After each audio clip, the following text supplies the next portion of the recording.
Okay, we're ready to go. Thank you for coming.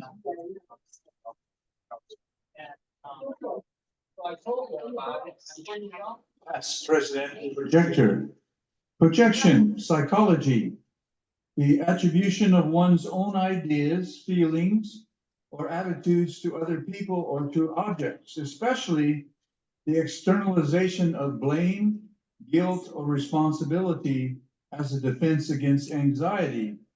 When I'm pointing at you and I'm blaming you, I have three fingers pointed back at me. There he goes again. There he goes again. The defensive little man pretending big. Offensive once again. Actually, a worldwide embarrassment to most of us Americans. He's pretending to be smart, pretending to have courage, pretending he never went bankrupt 5 times, ignoring he was impeached twice, ignoring he was convicted by his peers in the Big Apple of 34 fraud felonies. One of his perps kept parroting he was a self-made poobah, omitting the real truth. No, he's only a self-made pirate who walks his own plank, born with an immense silver spoon in his mouth. Don't you wish your father handed you $2 million to start your own business? He keeps saying mainstream news is fake news, because he's projecting that any news of his is fake. And we finally found out how we can tell he's lying. Every time we can tell he's lying when he's lying. His mouth moves. You know, there's pictures of him with a porn star he said he never met. And his court cases about the election being stolen failed because the election was not stolen, though he attempted a hijack. There should be a picture of him on the wall of your post office. Oh, and when his hands continually move when he's lying, he's projecting how big or small his lies are. Hands close together, like he's squeezing cheeseburgers or squeezing small Latino children into cages at the border. Equals a small lie. Hands spread wide apart, that's one of his big whoppers. Like he didn't lose the election by millions of votes, or that his opponent is not qualified to serve as our president. That might be the biggest projection of them all to call. You see, she has a record of service to our nation. He has a pimp's rap sheet. His mother knew, thank you, Dolores, I appreciate your laugh. His mother knew he was not qualified to serve as the president of anything. When she was asked that question, she answered, no, not him. He has no social graces. So why do you stay in cult and insist that his projections are facts? If he could bankrupt 5 businesses, can't you see he will bankrupt you too? He already said he doesn't care about you. He only cares about your vote. Let's all of us in our nation be e pluribus unum, out of many one. All of us vote for his opponent. She only projects policies for the people. She definitely projects social graces. She also projects steel, fairness, and grace. She will watch his avoidance dance around a debate and be ready to pounce if he doesn't cut and run. She's the adult in the room, being patient as she waits for what most of us want for him, poetic justice. I say lock, you say him up. Lock, Him up. lock, Him up. lock. Him up. Please lock. That felt really good. So we say to you, Agent Orange, we say to you, dubious Caesar, we say to you, Count Flatulence, stay out of Arlington. You and your 5 phony deferments from military service during Vietnam, stay out of Arlington. You have not earned the right to be there, Jody. Jody with no social graces. If you say veterans are suckers and losers, you are Jody Disgrace. We the people hold the keys to the White House door tightly in our fists, and you can't have them ever. You see, that's how we will vote. Welcome to Second Sunday, Jihmye Poetry. Welcome to La Mesa at 104 degrees. Let's give some love for Alfred Williams, our Zoom master today. He's going to be reading again. So we need to do a little housekeeping. The San Diego Tijuana Revolutionary Poets Brigade is going to do a voter registration education at the Queen Bees on September 25th. That's a Wednesday night from 8 to 10. We're going to have a lot of poets read. We're going to do voter education and registration. We'll have registration forms. We will also be on Zoom. And so if you don't want to come out into the heat, please come on Zoom and support to elect the only candidate that I'm going to vote for. And her name is Kamala. And so there's flyers about that over there. The restrooms are back here. Poets have 5 minutes or 2 poems, however you want to work that out. And musicians have 2 songs or 10 minutes. And I think I'm just about done my job here. If you are someone who's published in this edition of the San Diego Poetry Annual, and you'd like to come up and read your poem today from here, I've got a copy. Or if you just want to read another poem, that's fine. We're easy to please here, and we want you to feel comfortable on the mic. Did I leave anything out? I got everything? Okay. So why don't we go ahead and start?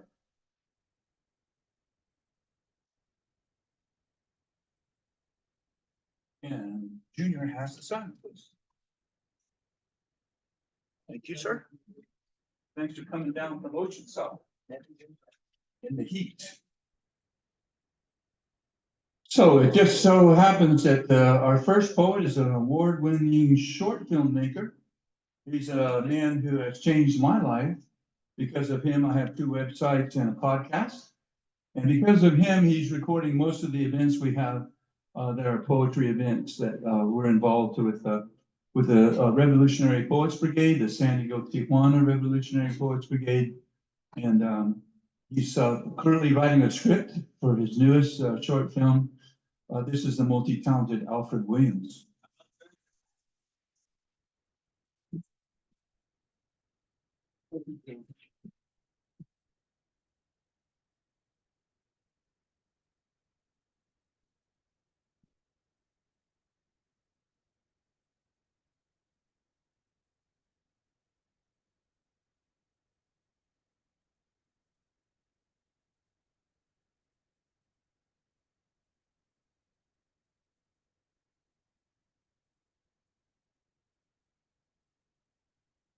Okay, here we go. All right, this is called Her Name is Kamala. Say it with me. Kamala. Everybody, Kamala. One more time. Kamala. Not Camilla. Not Kamala. Her name is Kamala. To constantly mispronounce her name after learning how to pronounce it correctly is at best simply inconsiderate, if not rude and disrespectful. Her name is Kamala. Mispronouncing her name, if you have heard it pronounced correctly, and therefore understand how to pronounce it correctly, and still insisting on pronouncing it incorrectly, could also be a form of racism. That her name is so foreign that it is impossible to correctly form the vowels and consonants in one's mouth, which is not true. Either that, or the speaker is inept and lazy and doing it on purpose.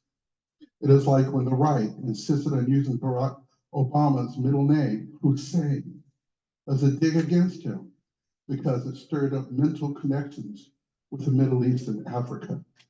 The attack being that they're both of another race and are foreign and have foreign ideas and customs. Her name is Kamala. To constantly mispronounce her name when you know better, to choose instead to mispronounce her name after being told time and time again how to pronounce it correctly borders on xenophobia, a tactic, a way to make her seem strange, foreign, and un-American.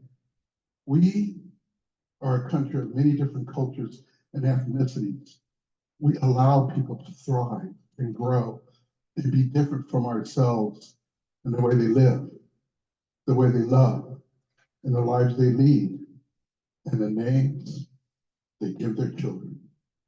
Not to understand this is to harken back to decades of attacks of people of color. This tactic was also deployed when Barack Obama ran for president, when all of a sudden his birth records were brought into question. Her name is Kamala. She is a person of mixed race. That in today's world should not be an overwhelmingly difficult concept to understand. A mixed race person is a product of two races, two ethnicities, and two cultures. This person can claim as little or as much of either culture in their lives as they choose, and they can identify and represent themselves in the way they want the world to see them. Paris is the daughter of immigrants from both Jamaica and India. In this particular circumstance, she identifies herself as both a Black woman and a person of Indian descent. But more than that, she is and always will be an American, and her name is Kamala. Thank you.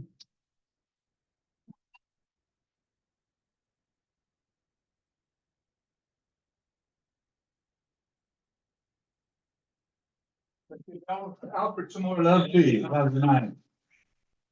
Nice. Gosh, respect. Respect and decency, son of a gun. Olivia, have you been here before? Oh, Every time, huh? I'm sorry. I have two brain cells left from the 70s. It's the Mercedes that throws me off. I have a Chevy. Okay, so this is Olivia. Let's give her some love, please, in spite of me. And Jack is going to help her with the sound. And we're going to end at 4:30 today because our owners have a prior commitment. And so that would let us have a half hour to just kind of socialize, and then we'll have to exit at 5. So here we go.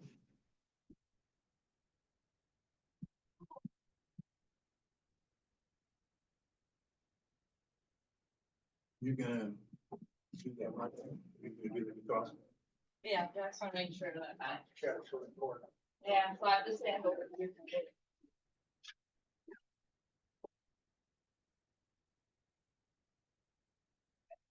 Not gonna do the thing, so it's okay. Right, you shouldn't have to plug your ears. Yay, we did it. Ooh, say no, y'all. Oh. You say it.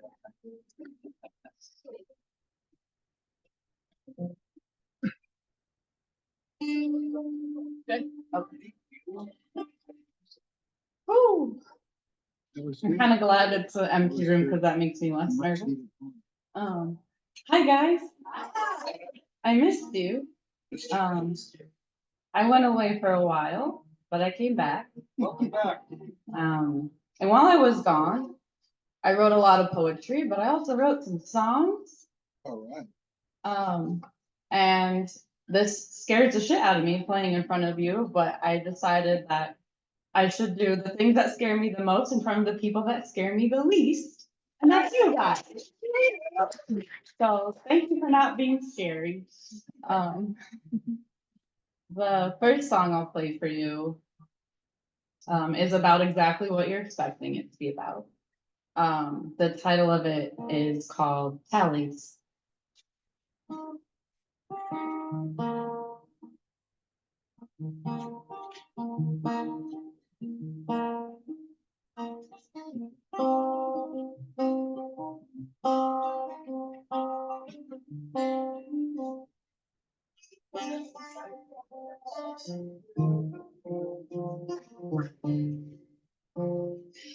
Can't tackle into the barrel of the gun. You can walk her bleed. You can't love a child back to life, but you can say that me. If you have the time, would you house? Forty thousand, 40,000 souls made from nothing but blood, massacred by 40,000.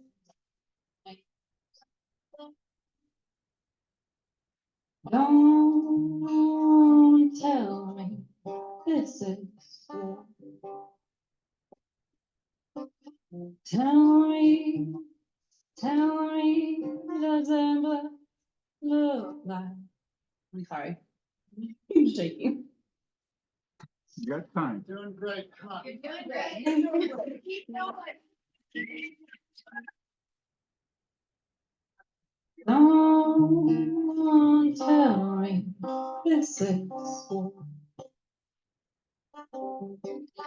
Tell me, doesn't blood look like yours? Have you forgotten what it's like to believe? What it's like to grieve? 40,000. 40,000 souls. They're from the beach of love, masquerade by you. 40,000. Don't live our stories retired where it's held. You write days with the blood you sold. So tell me, what's your story? Say about you. What did hate make you do? 40,000.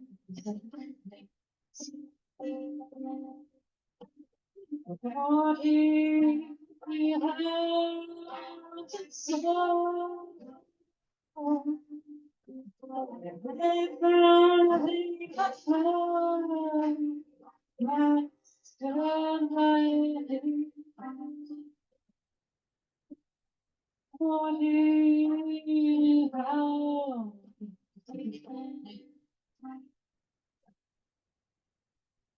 Went back left into the bank of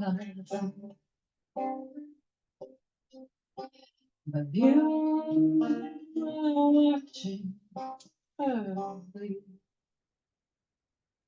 Nice.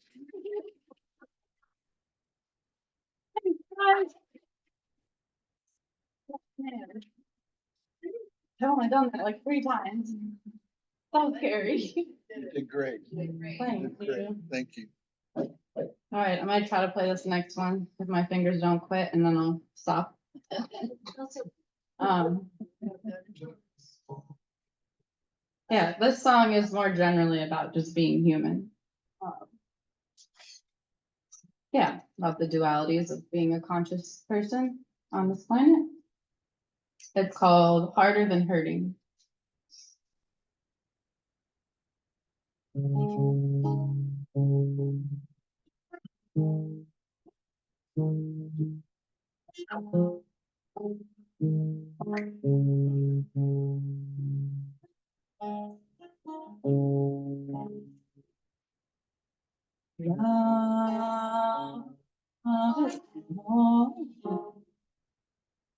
But messengers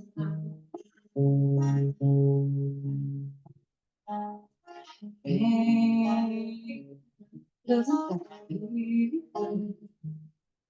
but if you're lucky, you learn to live with.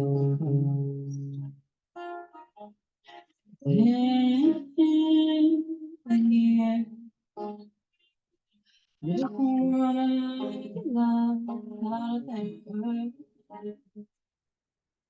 love, harder than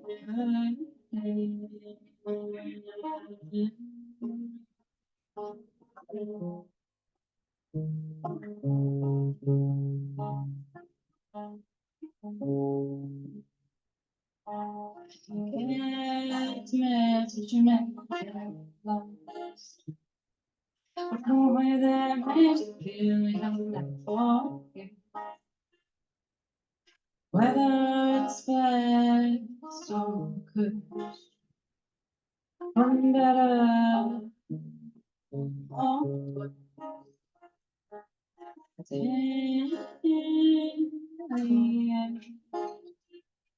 you don't wanna be loved harder than you could. Love harder than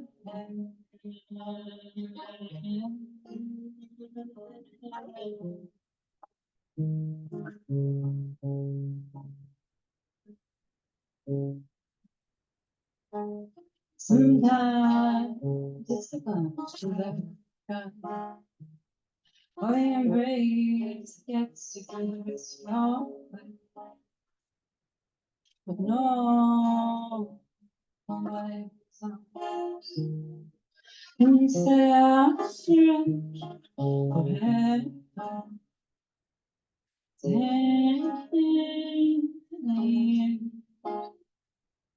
Just want to love, love, love,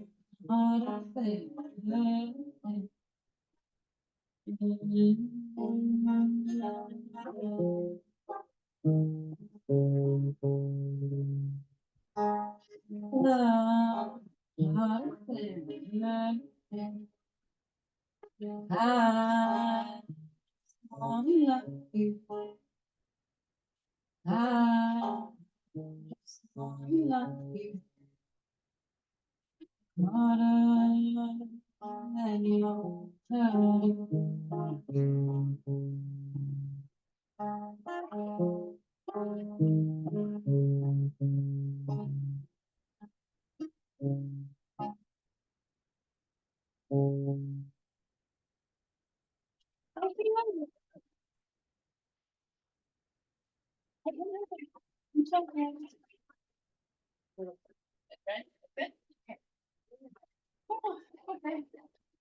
Some more love for a little. Been here before.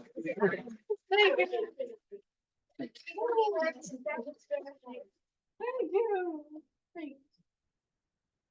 That was very scary. So we are recording today, thanks to Alfred, and I want to remember my partner, Jimmy Collins, right here, who was a Black Panther back in the day, back in Indianapolis. I know most of you heard me say this over and over, but maybe somebody on Zoom who will find this film will know about Jimmy. And he said that this needs to be an all peoples poetry event. All cultures, all colors of skin, et cetera, all religions, all countries. And he trained me how to do this. So if you're watching us on Zoom somewhere, if you like to come down to the space bar, or you like to read your poetry or play your music on Zoom, please do that. We want to make sure that we support you. We have an author's table over here. If you have any books for sale, please, or CDs, please put them over on the author's table. And that wherever Jimmy is right now, that will make him smile that we're supporting you. And let's see, Joe Malash is part of the San Diego Tijuana Revolutionary Poets Brigade. And he's going to read his poem for you next. He's an award-winning poet. He's a good friend of mine. This is Joe Malash.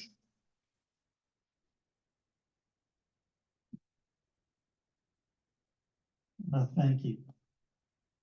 You know, today coming down here, I was thinking of, well, most of you guys will remember back in the days when we had smoking and non-smoking rooms, and that somebody would always be in the wrong section. But I was thinking of magic today, everyday magic that you don't think of that we've lived through.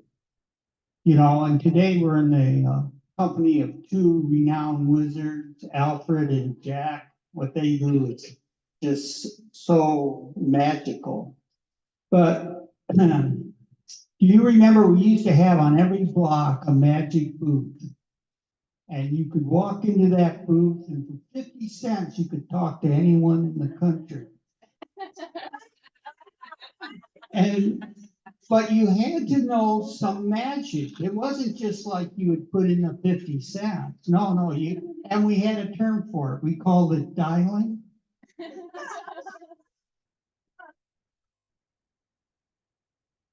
But just thinking about that. And, you know, sometimes we don't appreciate the magic in our life.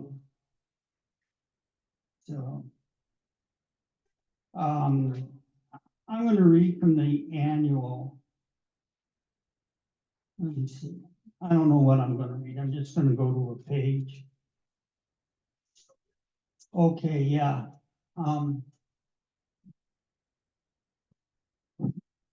This is called I Am the Ash Keeper. I drove Patsy to the Anza Borrego Desert during the drought year that marked her decline.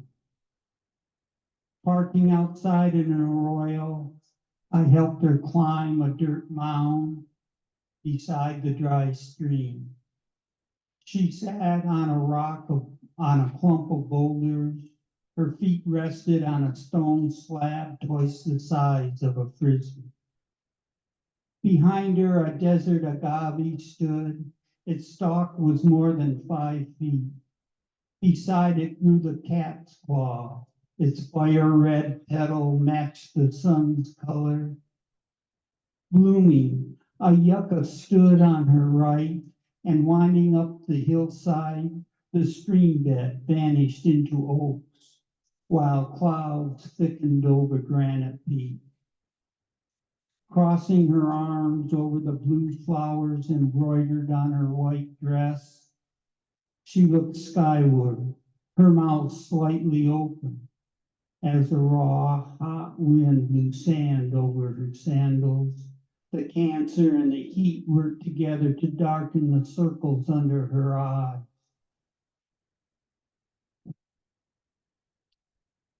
Nibbling on her lips, she revealed her beauty, as red as her blood and brown as her eyes. Yet each day she grew slimmer, as if a thirst thinned her, as it did the migrants crossing the desert. Because water became holy, feeding life, Patsy saw the dried flowers and yellow weeds as a promise of life after rain. I watched her as a shaft of sunlight crossed the arroyo below. Higher up, buzzards drove the updraft, and somewhere a gust of wind shook the leaves above her, causing dust to settle in her hair. As my gaze returned to her, I could hardly look at her without thinking about the smooth pastures of her thighs or the blue veins crossing her ankles. Barefoot when she died, she left a rustling sound of the breeze passing through leaves. A grayness seeped into her cheek as her mother and blood sister washed according to their rituals. Today, I place Patsy's ashes into her curio, and around the base, I wrapped her leather belt with an image of Smokey the Bear stamped onto her bronze buckle. Holding a shovel, he stands beside the campfire. I hung her prayer beads on the urn. Near it, I placed a picture of her and remembered kissing her cheek when she sat pale and lovely in the desert. Thank you.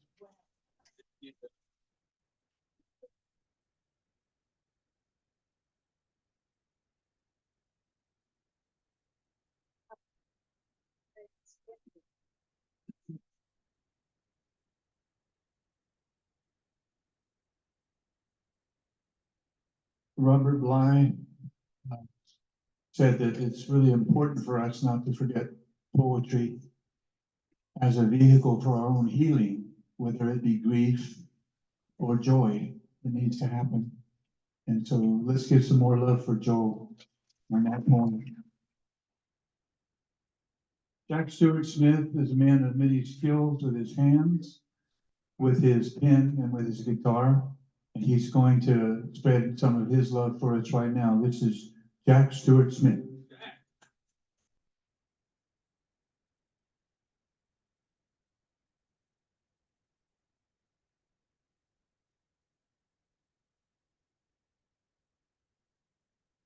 Okay, Joe, I knew that magical machine that we use. And there was this weird thing, you would dial it and then this voice would say, at the tone, the time will be beep. And today, it is time. Can you see the horizon? Close your eyes. Can you see it? The sun is rising. Light is coming, rays of hope brightly, shining through the trees, seeking out every darkened corner. New beginnings, another day. It's an exciting time this morning as nighttime starts to crumble. It's another chance to let freedom become one and for all. It's another chance to let freedom become one and for all. It's another chance to let freedom become one and for all.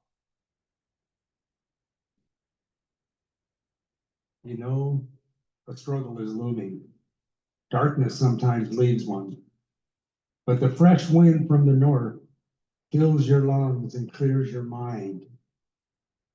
An aria of rustling leaves provides a gentle background. Birds begin to sing and fly. Can you hear them now?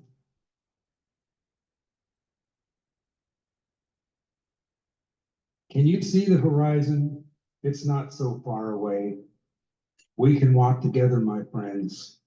Step lightly, but please do not delay. Thank you.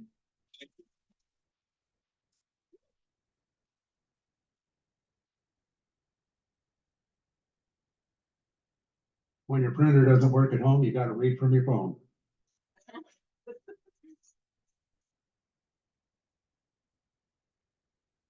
Hello, family. I love you all. Thank you. Alistair, God bless you. Dear friend, seek out those things that bring you security. Find peace in knowing your path is yours alone. Do not want for another's way. Seek out those friends that share their love. Rejoice in a random smile, letting it fill your heart. Every moment is so very precious. Did you know that your power is limitless? You've been blessed by the gods. May your life be filled with music. May each note find you peace. Do not run from your truths. Every day and every night will come. Embrace time and stay alive inside. When you need to cry, let the tears flow, but laugh as often as you can. Remember compassion. May that seed grow and flourish in your heart. And thank you for giving, but please never stop. Thank you.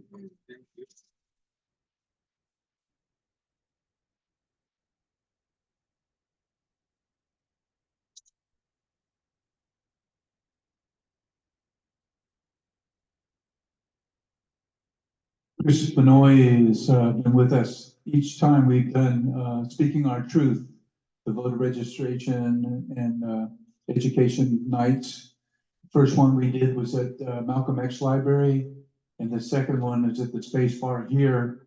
And that third one will be, like I said, at the Queen Bees. Whenever he reads for us, we always know he's got the beat. This is Chris Benoit.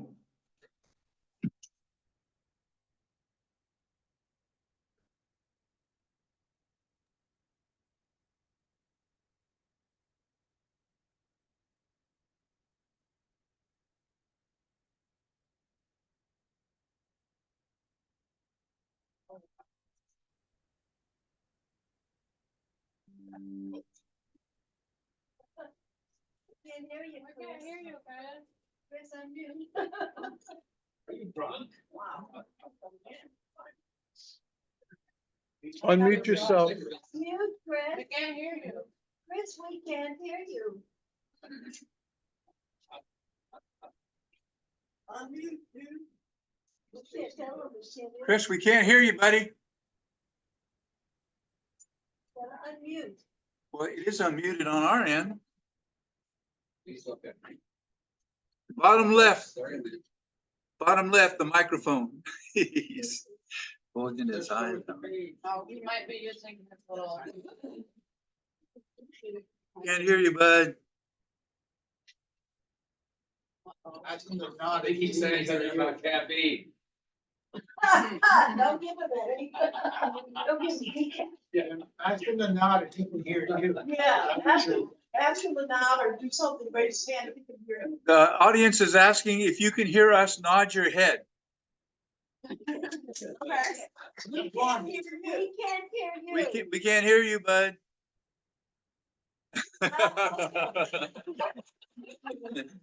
Hold it up a little closer.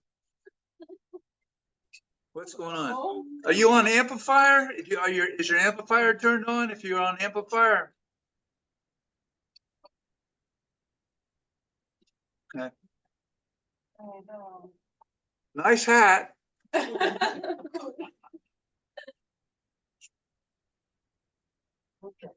We're gonna let you figure that out, and I'm gonna call on Julio because I think he wants to read. So see if you can get that going, and let's let Julio read.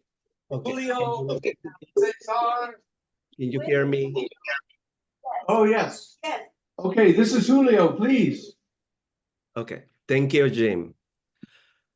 Okay, I'm going to read two poems as usual in Spanish and then in English.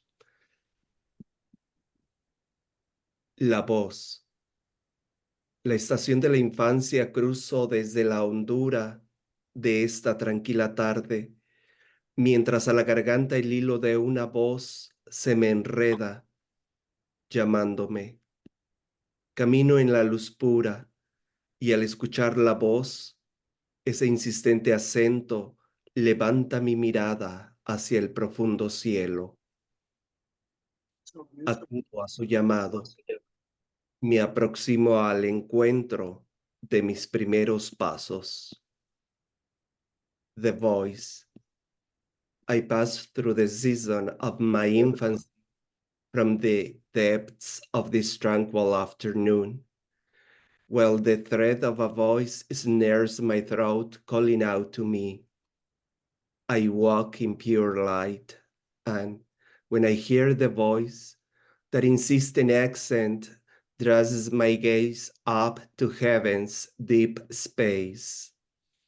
I rally to its call and start to feel as if I'm taking my first steps. Deseo, habla, poema de tu verdad. Con nada te quedes. Surja de tu garganta la canción silvestre de las enredaderas, y a mis venas enrédate. Haz de mi sangre la savia. Cúbreme de tu color. Florece en los baldíos de la página. Sepa la música al entonar tu imagen que estás presente. En las desiertas noches tu palabra ilumine los senderos del sueño y se hagan almohada donde yo duerma tus silencios. Desire. Speak, poem, about your truth. Hold nothing back. Let the sylvan song of tangled vines surge from your throat. Tangle yourself in my veins. Change my blood to sap. Cover me with your color. Flower on the wasteland of the page. Let music know you are here when it intones your image. On desert nights, let your world light the paths of dream. Let your silences become the cushion where I rest my head. Thank you.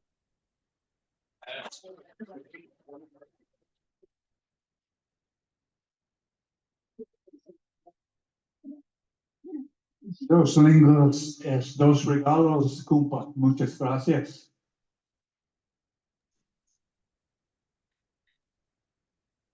Thank you, Jim. Dios te bendiga. Chris, are you, do you have, volume now? Is he gone? Yeah, Oh, he's gone, there. isn't he? No, he's there. Is he there? Yeah. Try Did that you one. get your back, Chris? I don't know. Have I? Yes, you have. All This right. is Chris. See? All right. Finally. Hang on. Not there yet. Oh, you're there. You're there. We can hear you. We can hear you, brother. Don't change the thing. Yeah, but I'm not, I got. Hang on. There we go. We just heard you sit down on a bunch of potato chips. Yeah, he did. Where am I here? Okay. It's called X redundancy equals Y.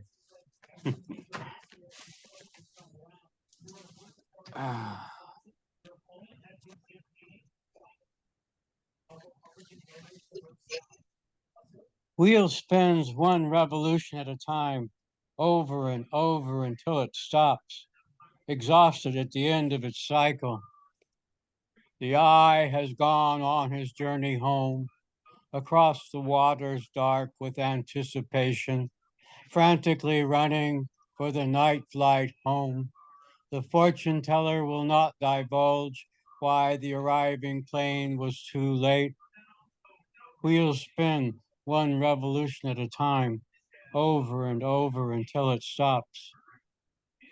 Cartoon book characters crowd around me, smoking cigarettes and talking trash as we wait at the airport for a ride into town. The cabbie is from Bangladesh. The salmon lounged in the swimming pool, exhausted at the end of their cycle, over and over until it stops. That was X redundancy. Next one's called Gaza. Go here, they say. You will be safe here. Take your world with you. All you can carry is yours. You may not be coming back. The mangled bodies are far away from me. I cannot see their silent eyes, just the grimace of death's lonely stare as I look at the other side of this life. And that was, that was and is no more, forever theirs. The crying child clings to his mother. He knows only the terrorism that this moment has visited on him. It's burning into his memory with loss and grief. My bleeding hands dig frantically, the sound of explosions still ringing in my ears. I follow the moans that grow weaker in hopes that life may still exist below the twisted rubble where the bombs have come to feast. Go here, they say. You will be safe there. Take your world with you. All you can carry is yours. You will not be coming back. Thank you. That's all I got.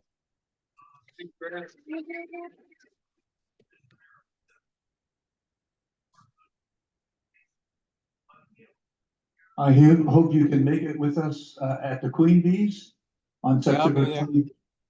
You'll be there? I'll be there.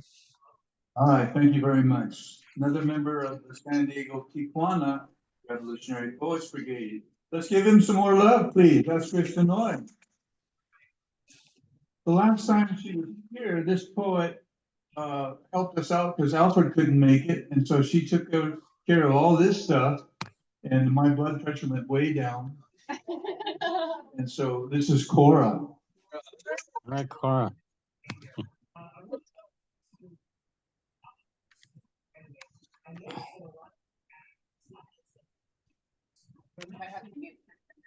I think now that we've unmuted him. Chris, you watching football right now? I muted him.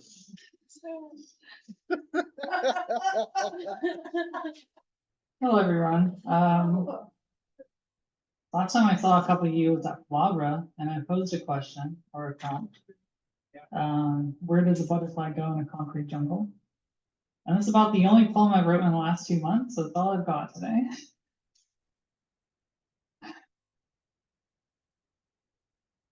Where does a butterfly go in a concrete jungle?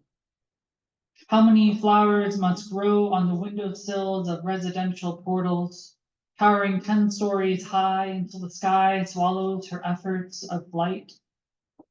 How far can the multicolored sphinx flutter? Can it muster the strength to travel the length of a highway, its occupants speeding by without second sight, save for the motion of fingers on a fender, the clink of coins at an automotive washer? Where does the butterfly go in the concrete jungle? How fares the orange-feathered wings of a monarch searching for a safety net of milkweed amongst superheated slab structures? How fares the carapace of cicadas crushed under truck tires? How goes the way of crows when trash heaps provide more shelter than the abodes of old oak trees far and few between? Do the marigolds and poppies, the candulas and yucca along coastal roadways satisfy the food insecurity of a tiny soul? How does a tiger moth shop for sugar in a suburban maze where only 1 in 30 gardeners plant the native foods they crave? And what has become of us, our own species, nestled deeply within arrays of belongings unnecessary for belonging to being? How many floors must we construct to house our possessions that outlive generations of children, yet to be conceived in the hearts of unborn ideas, bubbling in the wombs of women yet to be held by their mothers, still picking out colors of wallpaper for unknown personalities? And what about the butterflies in the bellies of those who believe in a future worth building? Where do they go? If every street corner has garbage bin overflowing with plastic pens and paper messages that read recyclable, but not really.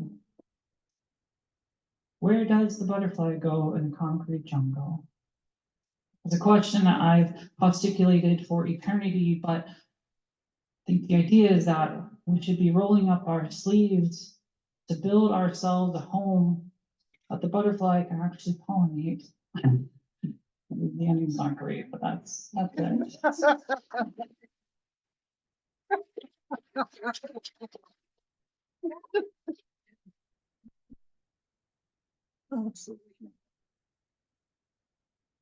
One of the places is Barbara Huntington's Milkweed Garden, and they go there. It's pretty cool. Kathy J, are you reading today? Yes, I can. So this is Kathy J, and she's gonna read today. Hello, everybody. First one is unfortunate typo. I submitted a poem to Rattle, thought it was good. I made an error in the title when I put it in submittable. The result was unpredictable. I thought this may be good and I'll win the prize. I keep sending poems in, many tries. I send in another under a page. That's what I was advised. It's a poem about a girl who's been on a lot of beaches. Her partner has fears. He wouldn't see it her way. She's wasted years. He has hangups. It didn't get published, but I have other sources. What do you think?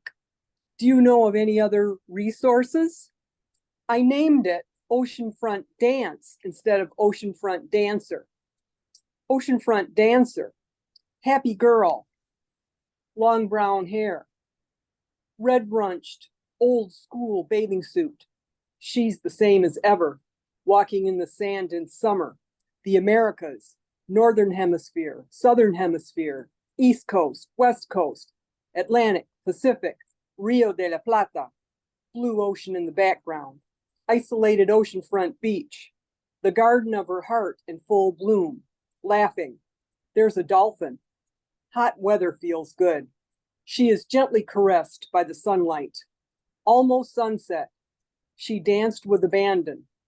Her feet were on fire. He's smiling. She sees his fear of love.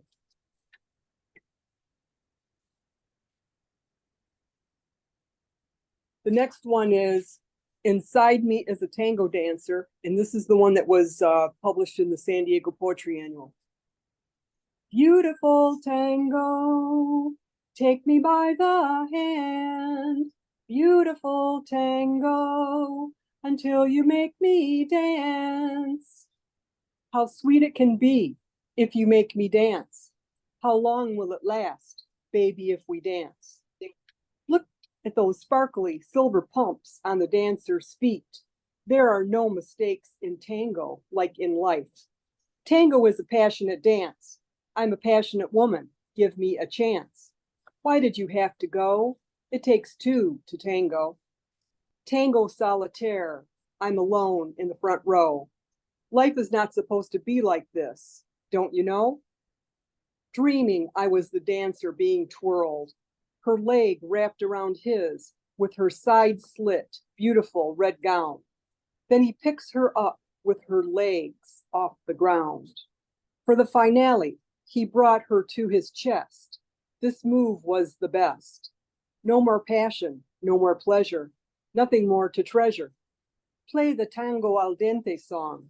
That means firm to the bite. Let's continue the show. Listen to me. Let's dance tonight.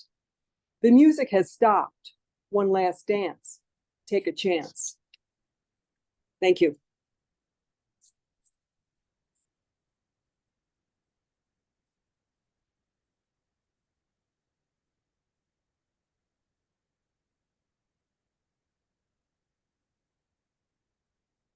Kristen Nelson has a reading voice that most people would just die for. He's articulate, and as he reads, he comes across as a consummate professional. This is Chris Ernest Nelson.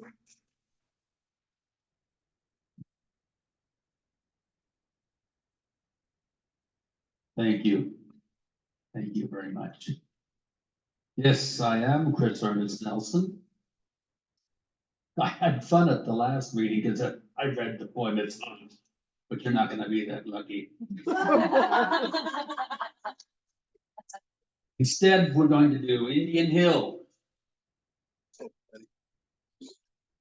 I live on Golden Hill.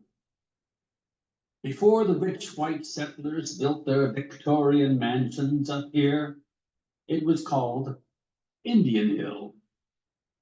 As I sit on my porch and watch the sunset, I am often moved by the spirits of the Aboriginal people who lived here for indulgent millennia.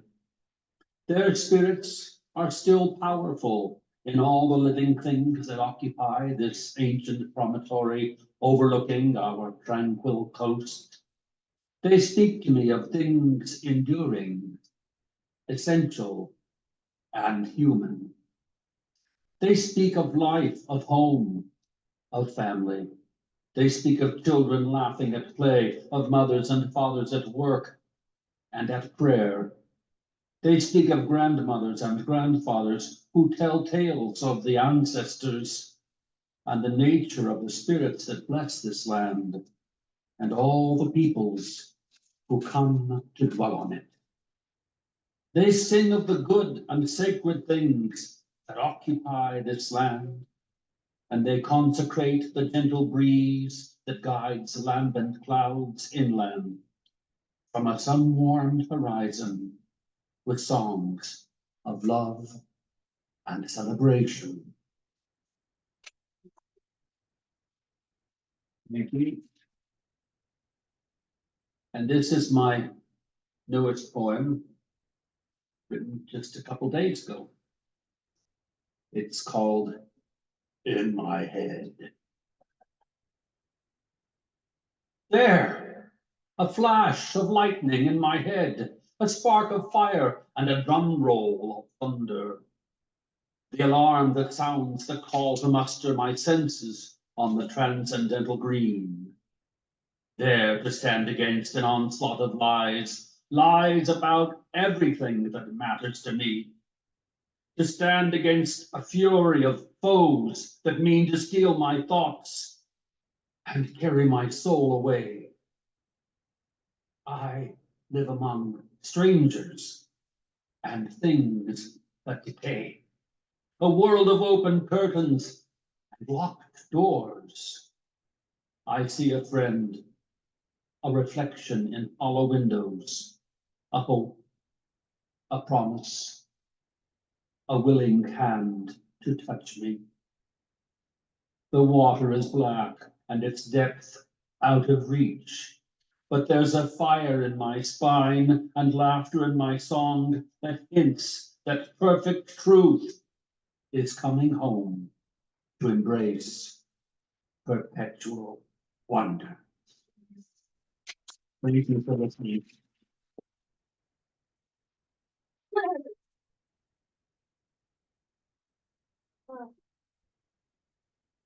Thank you, brother. Let's welcome Kathy Crone to the microphone, please. Kathy Crone, welcome.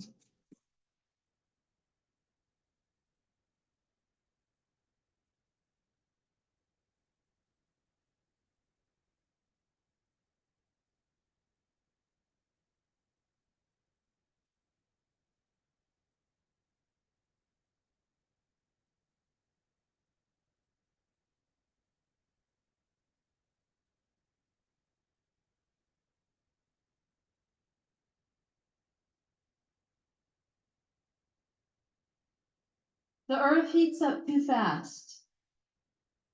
Gradually, shoe soles melt on pavements. Tennis shoes and some sandals melt through to the skin, while humanity grows accustomed to finding holes in their shoes, or at least some damage. They wear wide-brimmed hats and sunscreen and find alternative routes. Lighter-colored cement stepping stones absorb less heat and bridge black tar asphalt for dog walkers in more affluent neighborhoods. North America begins taking mandatory siestas inside buildings with air conditioning, Even if you work outdoors, it's too hot to walk from an air-conditioned interior to any kind of vehicle. So the city stops and mail arrives late at night. Then, on one record-breaking day, the fear of global warming turns surreal. Computers run amok, mannequins talk, the ocean swells, floods New Zealand in a mass vision happening spontaneously all over the world. Europe in winter resembles the tropics. Economists discuss the price of oil, and God ponders the various holy books. Airplanes in the sky burst inexplicably into flames. The whore of Babylon rides out of the city on the back of a yak. Every fanatic, bearded or clean shaven, drops what they are doing. One driverless forklift runs into the neatly stacked cartons of eggs, crushing them to scramble 2 inches deep on the factory's floor. They drop what they're doing to seek places of worship, and most bake like dead and dying eels washed up onto the sand. Hospitals seem the only sane place. Emergency rooms are more crowded than Calcutta, but once admitted inside, in spite of the ambience of tension that surrounds the planet, doctors hurry up and down the hallways, concerned about patients and their own lives.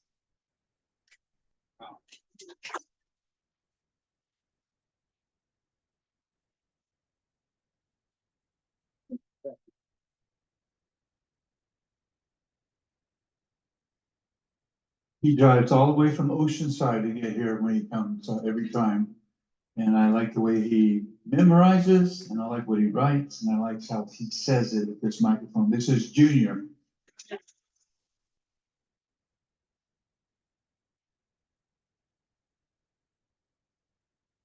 This one's called limited edition. When it comes to fitting in, to socializing, to making friends, to being successful with women, I am a failure. But I am also limited edition. 100% original. I am nobody's rendition. Cookie cutter lifestyle, not what I envision. Journey down the road less traveled, that's what I'm insisting. Years in the making, no, I wasn't born gifted. I had to leave it all behind, and in my heart, I had to listen.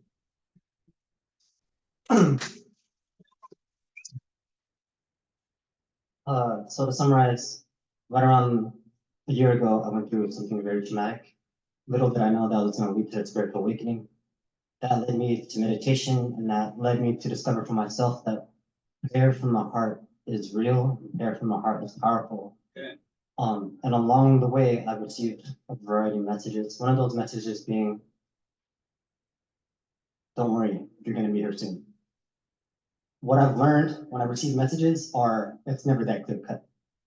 And so all I do know is all of the signs continue to point to keep writing, just keep writing. Like, I don't get it, but that's all that I'm working with right now. So what I want to share with you guys is letter number 3 to the girl I'll spend the rest of my life with, and this is the final letter. It's gonna be a little rough and shaky because I literally just finished it over there. So I'm gonna try my best. Oh, here we go. I'm not really sure where this is going, but maybe you need a little bit of spice in your life. You tried seasoning things yourself, but no matter what you do, the flavor never seems to turn out right. Just know that if I invade your space, I may apply a pressure that will feel a little heavy or the opposite of light. And beware if we go beyond this point, we're more than likely to end up doing things that will take us deep into the night. Just to be clear, I'm not talking about going deep inside your body. What I am talking about is going deep inside your mind. To start, I'll begin by looking deep inside your eyes because I'm curious to know if I can find deep within your heart, within your soul, a connection that's so tangled, it's so twisted, it's not impossible to unwind. And then come back up to the surface and be like, hold up, were you saying without actually saying anything that you want to be a part of my life? Why? When I don't care much for socializing. I don't care much for social media. And I definitely don't care much for tradition. In other words, I don't care for the common ceremonies or the corresponding rituals. That's not the type of stuff that I envision. For other people, those things might work, but when it comes to my heart, I don't have a choice. The only viable option for me is not to ignore it, but instead to listen. So if not missing out, being popular and fitting in is more important than being true to yourself, then I highly recommend that you reevaluate your recent decision. You're still here. Okay, let me try a different approach. Obviously, my high intensity didn't scare you away, so I'm gonna go another direction. And while I'm at it, I'm gonna bring both the volume and the lights down low. I'm gonna break things down for you, give you some key details, share with you some things that you definitely should know. Number one, there's no instant results here. It's hard work, day by day, inch by inch. Progress is sometimes fast, but it's not uncommon for things to be extremely slow. Number two, romance, whining and dining, glitz, glamour, fortune and fame. Not only am I not interested, but I don't play those games. Instead, I do what I feel when I'm feeling it. I'm still not sure if that's a good or a bad thing, but what I do know is that's just how I roll. Number three, if we do this, sorry. If we do this, we'll be a team where both of us are putting in equal amounts of effort. A team where it's not about winning or losing. It's about living and working together in harmony. I share that specific tidbit because for me, that will always be the goal. Look, this is just a preview of what you can come to expect. To be honest, I'm not sure why you're still standing here because most girls long ago wouldn't have hesitated to press that button that says eject. My high intensity coupled with my refusal to play the bullshit games are probably the reasons. At least that's what I suspect. But I have no idea if I'm gonna live to see tomorrow. So I tend to go hard. And as a result, another characteristic is I don't like to waste time, and I also prefer to be direct. Now, despite the messages coming through so abundantly, to ask you the question is the option I am reluctantly going to elect. You ready? Let's do this.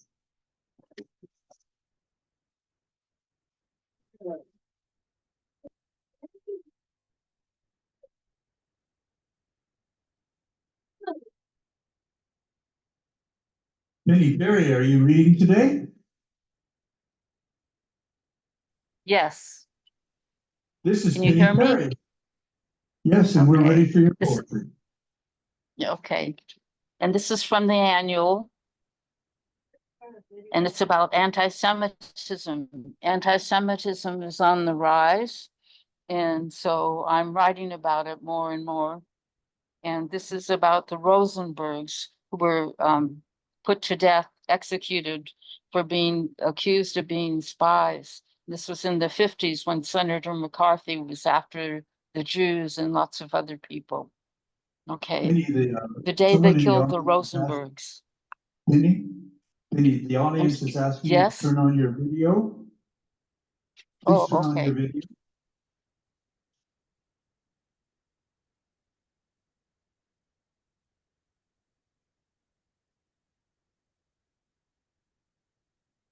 Okay.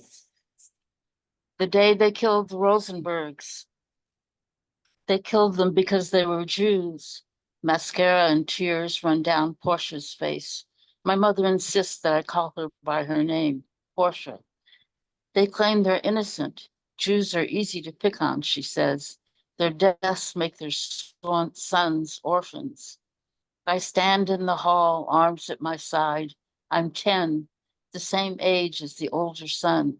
I can't know how it feels to lose my mother. I will have to wait 6 years for that. Portia slips into the bathroom. The door locks. The faucet comes on, full blast. I can still hear her sobs. I've never heard her cry before. I should do something. Cut the Shasta daisies she likes. Make her tea. Pot roast simmers on the stove. A berry pie cools on the counter. The radio plays Guy Mitchell's big hit, My Heart Cries for You, with a Mitch Miller orchestra. The tune she has been waiting for. Sun slants through the window, 2 days short of the summer solstice. Portia's prize piece rose blooms in a white glass vase on the kitchen table.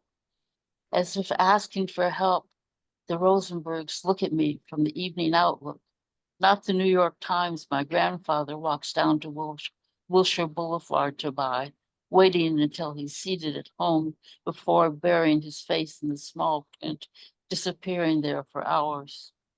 Julius Rosenberg wears glasses and has a mustache. Ethel's hair is dark and full. Guy Mitchell gives way to a deep voice on the radio. The Rosenbergs died by electrocution. I know not to snap on a lamp when I'm wet from a bath or come in running from the sprinklers. Did they get to hold hands? Who pulled the switch? Portia bolts past me, snags the newspaper, turns off the radio. She surprises me with a hug. I will be imprisoned in that long moment of tears, that hug, for a quarter of a century until I meet her best friend, the one she attended Communist Party meetings with in the Bronx and Manhattan, the one who was convinced Ethel and Julius had been spies. The 10-year-old me has never heard our house so quiet. The hug takes away every sound except for the two of us breathing.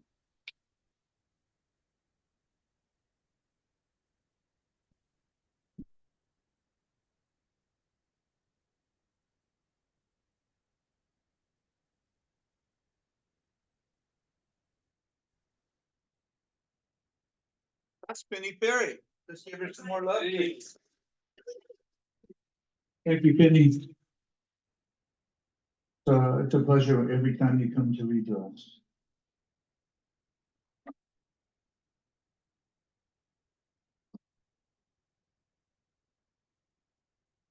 This man's been coming here for years now. I guess he was a tennis pro, and I was wrong on that. And then I thought he was a singer in a band, and I was wrong on that. Alistair McLeod is a member of the California Bar and a student of constitutional law, like Obama. He's been a tutor and a mentor to a couple of thousand high school students, and he muddles along on a tennis court. Aha, I was right. He muddles along on a tennis court as often as he can manage it. How about that for intuition? This is Alistair McLeod.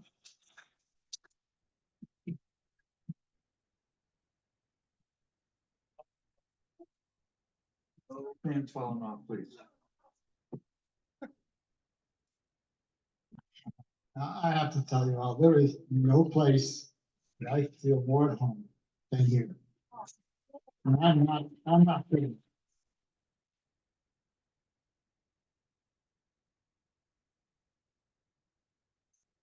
I knew no one would be here. I knew no one would brave the heat. But what am I saying? I'm here. I'm not no one. You're here. You're not no one. You're the ones we depend on. Those who know their fears and weaknesses. Those who admit their deep, deep fatigue and act anyway. I looked into my heart today to find out what my soul had to say. What rough beast, what slouching, fearful creature did I find? The beast is here, ladies and gentlemen. The beast is among us. No, he who shall not be named is not the beast. Neither is climate change. The beast is only our fear, only our doubt, only our carefully curated ignorance. When people do what they're afraid to do, when people admit their uncertainty but don't think that gives them an excuse not to act, when they do that, they embrace the beast and make it something else. I'm learning to stop curating my ignorance. Oh, to make it prettier, tidier, more pleasing to my taste for order. No, I will know my messy, ragged, unmanageable, ignorance, I will not be comforted. Now, the reason I emphasized to Jim that I wanted to be introduced as a member of the bar and a scholar of the Constitution, which is true, right, is that I've had to face some very uncomfortable facts about things that I really did believe in. So I'm going to read some marvelous quotations. I wish I could write this well, but I can't. Well, sometimes I can't. In heaven, there will be no law, and the lion will lie down with the lamb.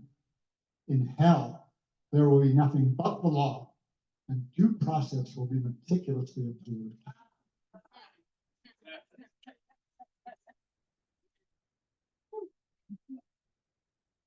That's by a guy called Grant Gilmore. I think he died a little while ago. He was a long time, much revered professor of law at Yale and then Chicago.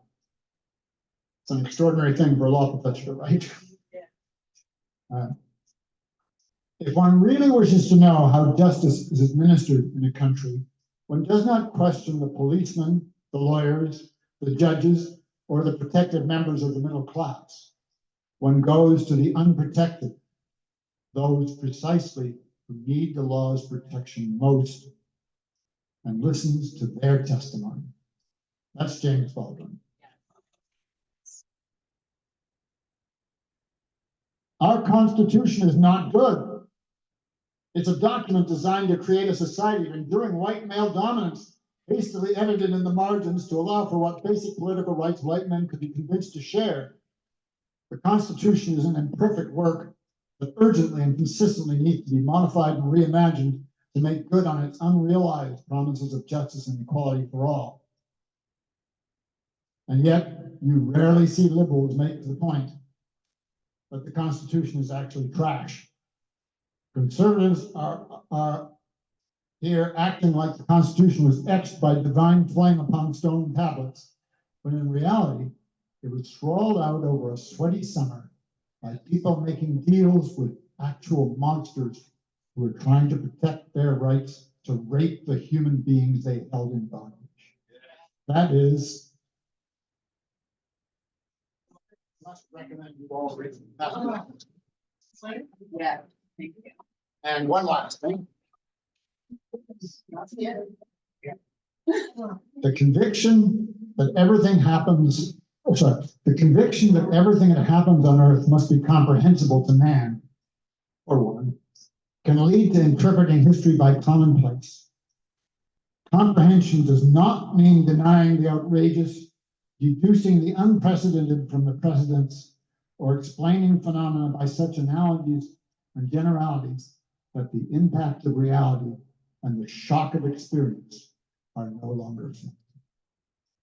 That's Hannah Arendt.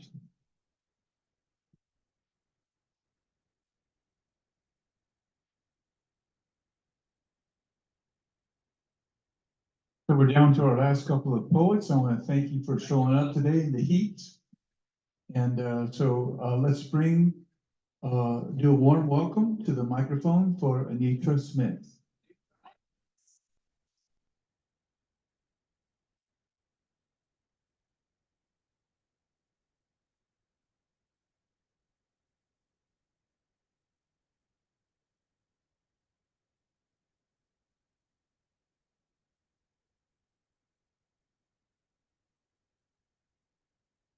That will stand for.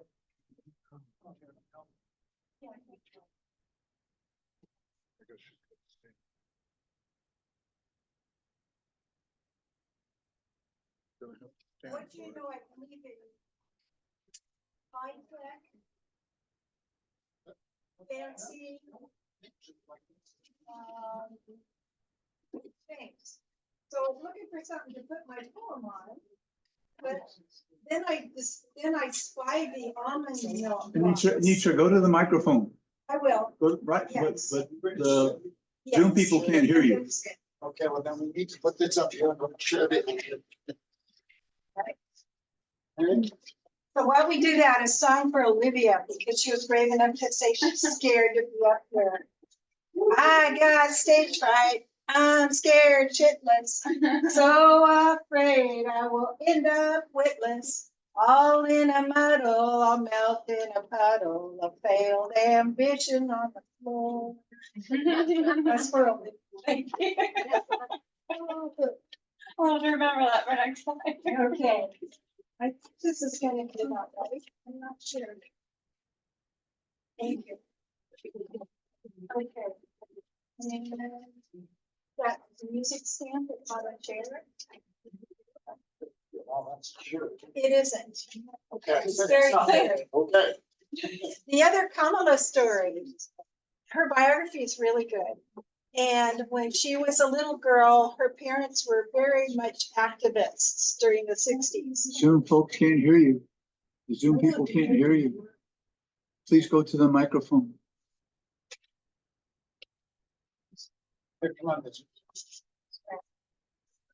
I was just speaking for the live folks. Okay.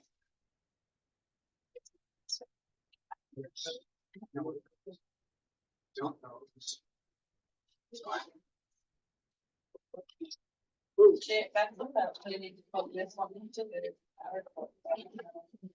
Somehow I think the stand is. We can fix it. I just, you know, how to get it. I think performance should be exciting. And I think the stand is sideways, so if the keyboards fall off in the middle, you'll know why. I think it goes the other way, yeah, but that's okay. Let me try it. It'll be exciting. Okay, you got Tom. Okay, Kamala Harris. She's 2 years old. Her parents are demonstrating in a march near Berkeley. Everybody is shouting, justice, justice, freedom, freedom. And she's fussing in her stroller. And her mom leans down and says, Kamala, what's wrong? What do you want? And she says, freedom. I think that's very cute. Okay, so I'm going to stand up for this. With the chair on your leg. Yeah. Okay.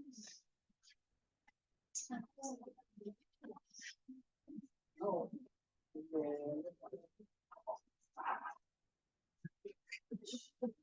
Yes.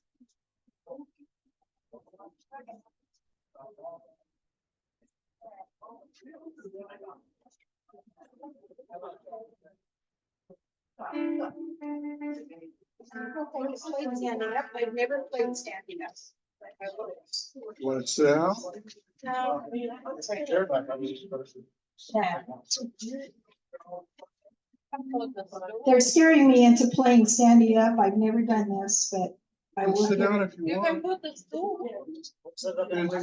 There's a seat right there. Do you want to sit down? A tall stool? You want one of those? Yeah, the tall stool would be good. Okay. So first of all, I'm gonna do plastic wrap. And I did it a year ago and you were awesome. You jumped in and sang with me. I need somebody to come up and help me with the main line, which is, ain't that sweet? 3,000 feet of plastic wrap.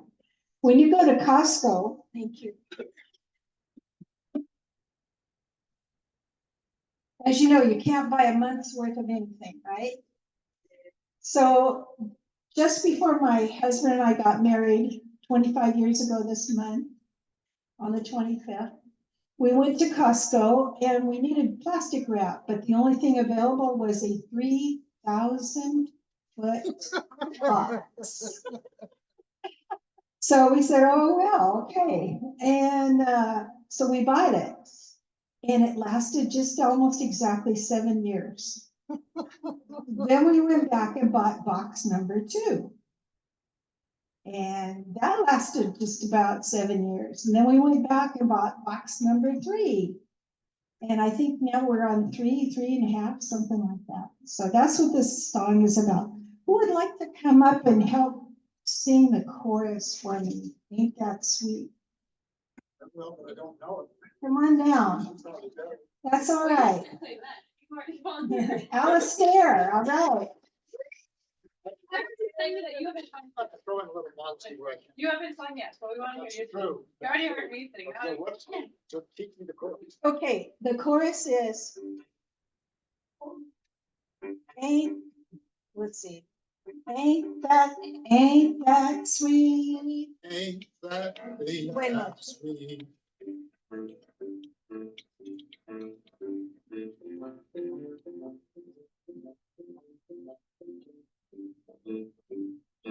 Ain't that sweet? 3,000 feet of plastic wrap. Let's all try it together.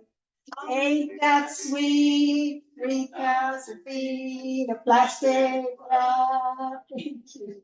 Does it go louder? Does it go louder? Yeah. Is that better? Piano. Yeah, that's a little bit. There we go.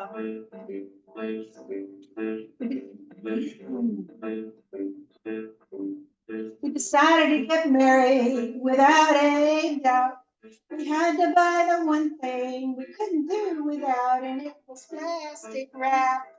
Ain't that sweet? 3,000 feet of plastic wrap. Oh, crap. I know this so well, I couldn't possibly forget it, right? Let's see. Let's see. After 7 long years, it came to the end. Not the marriage, on that you came to pin, cause we got plastic wrap. Ain't that sweet? 3,000 feet of plastic wrap. So I said, honey, just me and you. We're off to Costco for box number 2, a plastic wrap. Ain't that sweet? 3,000 feet of plastic wrap. 7 more years of you and me. Sure enough, here come box number 3, a plastic wrap. Ain't that sweet? 3,000 feet of plastic wrap. So we say, honey, let's see. Now we are hoping, just hoping for more. Looking forward to box number 4, plastic wrap. Ain't that sweet? 3,000 feet of plastic wrap.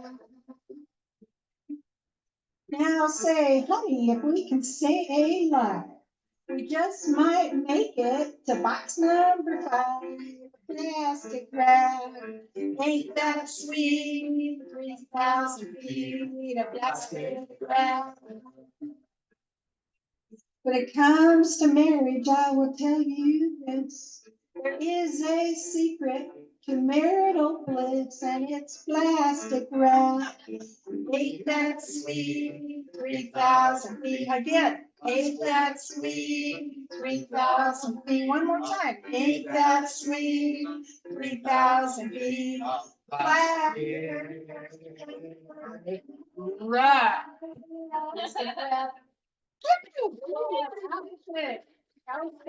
Thank you. Okay, so this next one is the poem that got into the poetry annual. And I always have an M&M response. On the rare occasions I have something published by M&M. What I mean is, I think it's either a mistake or a miracle. One of the two. But it did get in. And I thought to myself, I'm supposed to read this at spacebar, but I'm going to bring my keyboard. So how can I do that together? So I'm trying to do it together. Okay. I can't reach my pedal, so.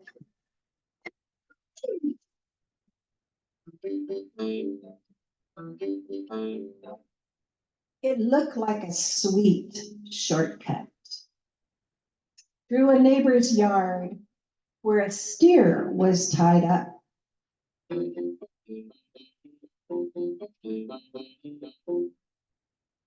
Steers are generally like sheep. Nothing on their mind but the next mouthful of weeds. But suddenly, he came for me.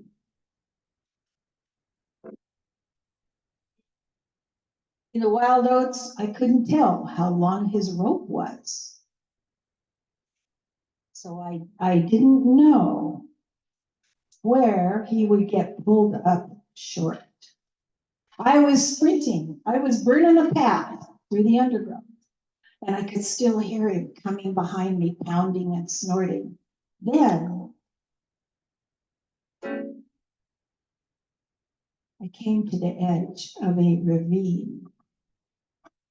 We pause here for a note from the author.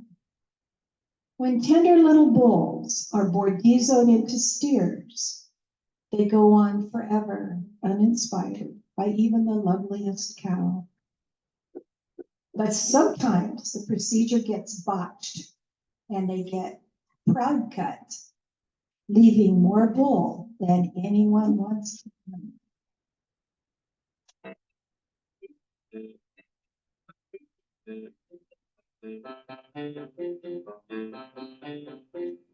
At the edge of the ravine, I jumped off into the whatever at the bottom.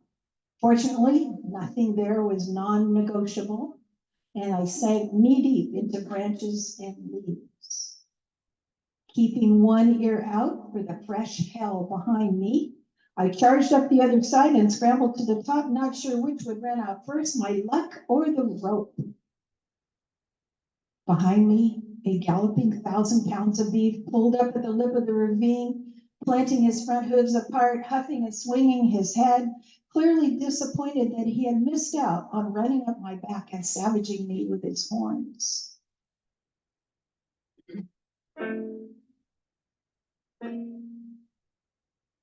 So many times in my life, I have leaped.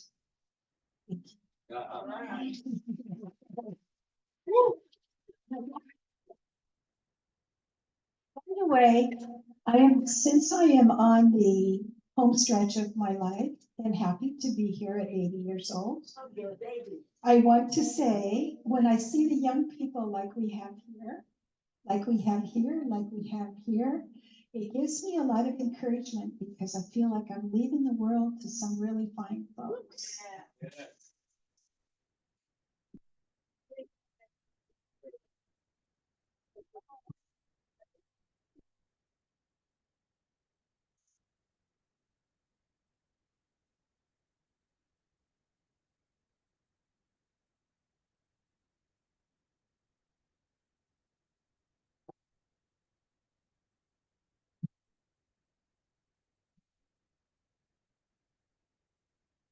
Please welcome to the microphone, Janice Alper.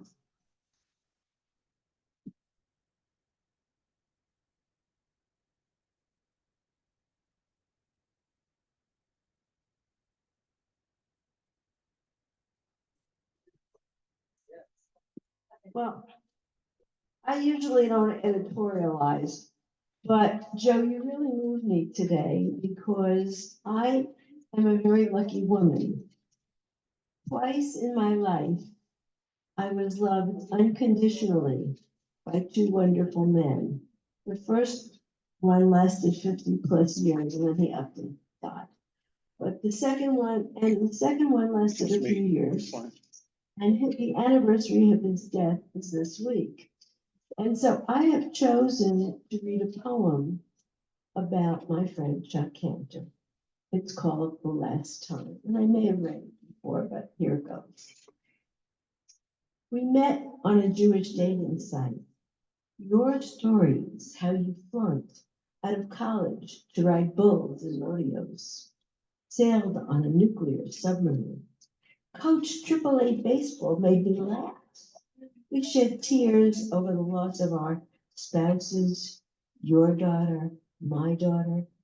We shared a bed, cooked together. You always cleaned up after. Travel. You talked to locals. Yes. I wandered in museums and castles. We waded into the Blue Lagoon, ziplined in Montana, ate our way through Copenhagen. When your ample body succumbed to Parkinson's dementia, your mind wandered to no more stories, only fragments. The last time I saw you, I held your hand. Listen to your familiar snore. I spoke to you. Hearing is the last sense to go. That's what I have one more for you. Okay. This is called Time is the Endless Train We Catch, the musings of an octogenarian. And I have a birthday next week. I got you beat by many years. This comes from a poem that our friend Ron Salisbury wrote a couple of weeks ago. I haven't shared it with him yet because I'm still playing with it. Time is the endless train we try to catch on landscape of life. When you're young, hours like melting wax test patience. We rush around, wish for time to pass, to drive a car, to fall in love, to make a mark on the world. When suddenly, in the 9th decade of your life, you blink at an unexpected stop, not ready to get off. Reflect, survey the scene where you've been, where you are, going, and you wonder where the time is gone. Keep on ticking, girl. The clock is still ticking. Thank you very much. That's me.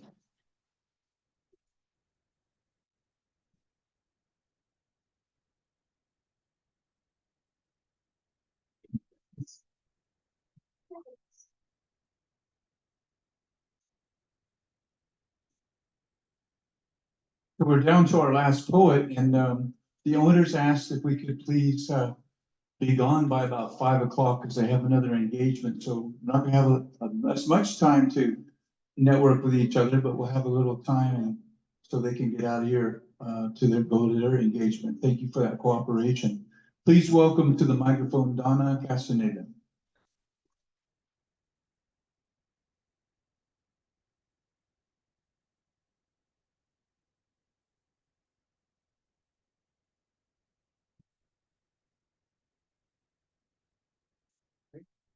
Okay, so I wish that I could sing or dance or play a musical instrument, but I can't do any of those things. I'll just read these poems. Okay, this one is Somewhere Else, Not Here. Let there be prickly pears with pretty wings to fly to my fruit bowl. Let there be silence like an owl gliding to a streetlight perch at night. Let there be no frozen lakes of sorrow or lonely dinner hours. Let me hear my mother's voice one more time. We can then say in this world all that was left unsaid. Let girls be born without a target on their backs, their bodies moving through time and foyers with no dread, no apology. Let there be no diseases that remove our breath, that refuse the sparkle of rain on our uplifted faces. Rather, let the dying take us by the hand and show us the happy dances they must have learned in waiting rooms. Let our prayers rise with the flames from 50 candles, and let Mother Mary clasp us to her breast, even if all we wanted was penance in a cup. Let there be gratitude for our bowls filled each day with cactus flowers and acorns, and more blank promises where those came from. Let us move over on the bench to give room to camels and ducks, and not forget to turn off the lights when our turn comes up. Thank you. And this one, it's in the poetry annual, I think. I get mixed up. So many of us, and I don't even know which version, but let me just do it's short.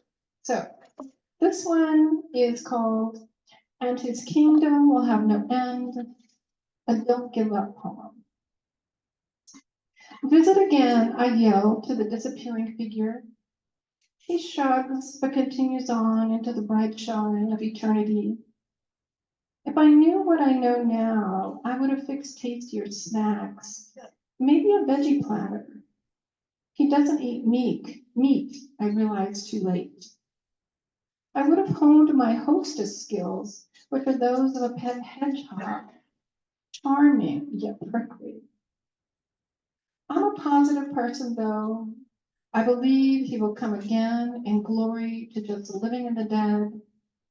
I will be one or the other, but next time I'll work with a caterer.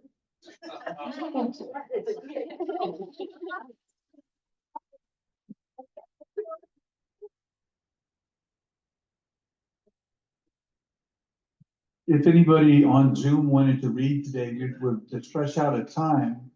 And so if you'd like to read next month, we'll start with you. If you'll come next month and be here on the second Sunday. And thank you for coming today. It's our last poem for the day. And I want to thank everybody for the medicine. And this is in the San Diego Poetry Annual. It's on page 19. You have the book. It's called His Mistress of Spoken Words. There's a place in my heart for my mistress, poetry.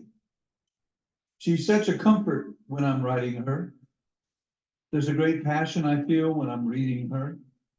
In the hours of revision, she reminds me of who I am and who I'm not. She's always ready with a smile when I'm down. When there's a time of tears, she helps me shudder them home. Sometimes I can't find her. The sage once said, that's not writer's block, that's writer's empty. Sage advice to follow.